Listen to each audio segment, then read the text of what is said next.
Assalamualaikum warahmatullahi wabarakatuh ya. Ketemu lagi saudaraku Sabtu Pahing ya, dimanapun Anda berada. Kajian materi kali ini tentang kategori masalah ya. Jadi di dalam kehidupan kita itu ada 3 kategori masalah. Dan ini juga berlaku bagi weton yang lainnya ya. Nah, kebetulan saya bahas tentang Sabtu Pahing. Teman-teman Sabtu Pahing, ketika Anda mendapatkan sebuah masalah di dalam kehidupan Anda, pertama kali yang Anda harus lakukan adalah identifikasi ya. Jadi tidak hanya reserse saja ya, intel ya, tidak hanya intel atau reserse saja yang mengidentifikasi ya. Kita pun juga bisa mengidentifikasi masalah yang kita hadapi. Masalah yang kita hadapi itu ada 3 kategori. Yang pertama ujian Tuhan, yang kedua hukuman Tuhan, yang ketiga adalah karma. Ujian Tuhan diberikan dalam rangka untuk menguji kemampuanmu ya, untuk mengangkat derajatmu. Itu ujian. Lah, kita bahas satu persatu ya. Kita bahas ujian dulu. Orang yang diuji Tuhan ya, itu adalah orang-orang yang sudah berada di jalan Tuhan. Kita tanyakan pada diri kita sendiri, apakah kita ini masuk orang yang sudah berada di jalan Tuhan? Kayaknya ya masih jauh gitu loh ya. Makanya banyak orang itu tidak bisa keluar dari masalah karena menganggap masalahnya itu adalah ujian. Lah ujian kok tidak lulus gitu, kan tidak masuk akal ya. Berarti masalahmu bukan ujian ya. Tuhan tidak akan menguji hambanya di luar batas kemampuannya. Ini kalau tidak salah surat Al-Baqarah ayat terakhir ya. Nah di situ ya, Tuhan tidak akan menguji hambanya di luar batas kemampuannya. Tapi masalahmu di luar kemampuan, akhirnya masalahmu itu tidak selesai ya. Maka ini bukan masuk kategori ujian ya. Bisa jadi masuk kategori hukuman, bisa juga masuk kategori karma ya. Hukuman Tuhan ya, kita bahas yang kedua, hukuman Tuhan.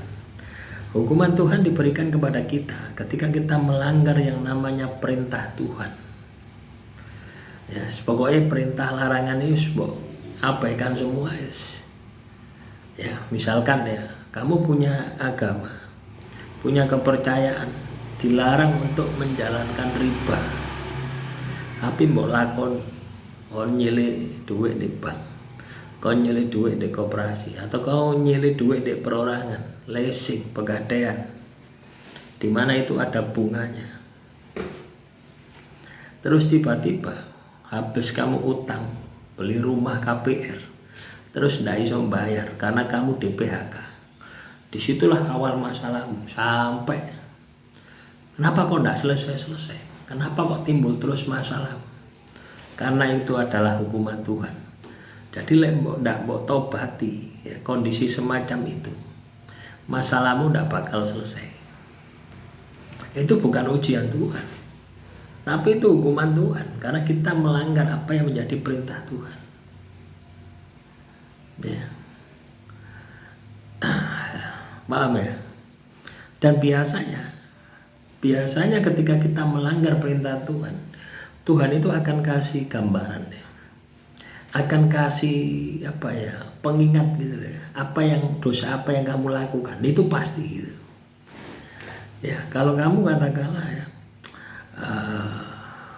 kena masalah, jatuh, tiba-tiba selalu terlintas, apakah dalam sadar atau dalam mimpi atau setengah melamun, terlintas dosa yang pernah kamu lakukan ya. Pada saat kamu kena masalah itu positif ya, ini dosanya sama Tuhan ya.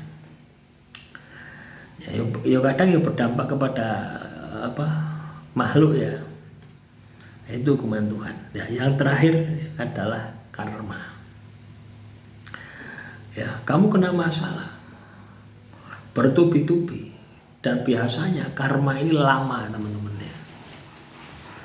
Karma ini lama ya, bisa 5 tahun, 10 tahun kamu menderita itu bisa. Kenapa kok karma ini lama?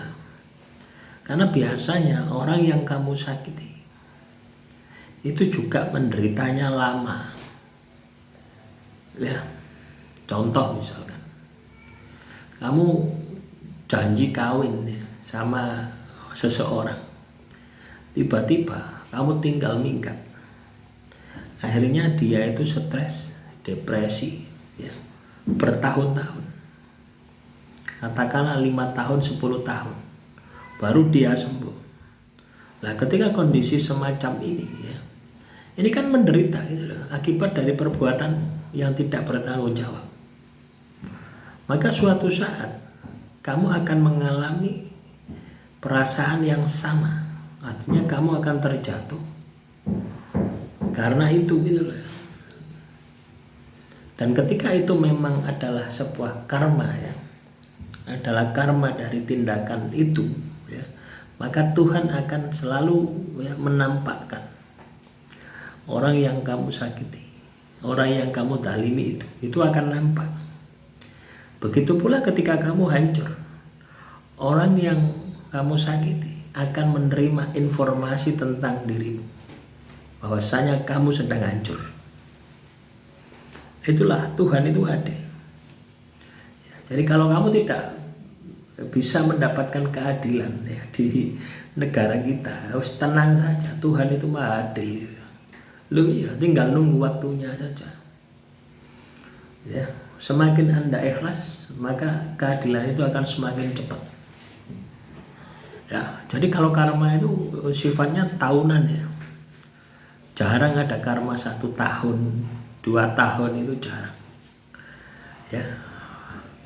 Karena orang yang kita sakiti itu biasanya sakitnya bertahun-tahun. Sakit pikiran nih, sakit batin nih, sakit dompet nih, ente-entean wis. Jadi kalau teman-teman ya, Anda dalam kondisi semacam itu ya, terus muncul ya, apakah ini hukuman Tuhan, apakah ini karma? Kalau hukuman Tuhan, Tuhan akan kasih tahu dosamu, apa yang kamu langgar. Misalnya kamu riba, kamu menipu dan sebagainya. Tapi kalau itu karma, kamu akan diperlihatkan orang yang kamu sakiti. Positif itu karma. Kamu tidak bisa larut dari karma, lari ya, tidak bisa. Apakah karma ini bisa diputus? Tidak bisa. Mbok tanggap no yang kulit, ya, 1 bulan non-stop, tidak akan bisa. Ya, karma ini harus dijalani. Supaya apa? Supaya kamu sadar, menyakiti orang itu, ya, menyakiti orang itu balasannya ya seperti itu. Dan supaya kamu sadar rasa sakit itu seperti itu. Ya, nah, demikian. Semoga bermanfaat. Assalamualaikum warahmatullahi wabarakatuh. Salam rahayu, rahayu, rahayu.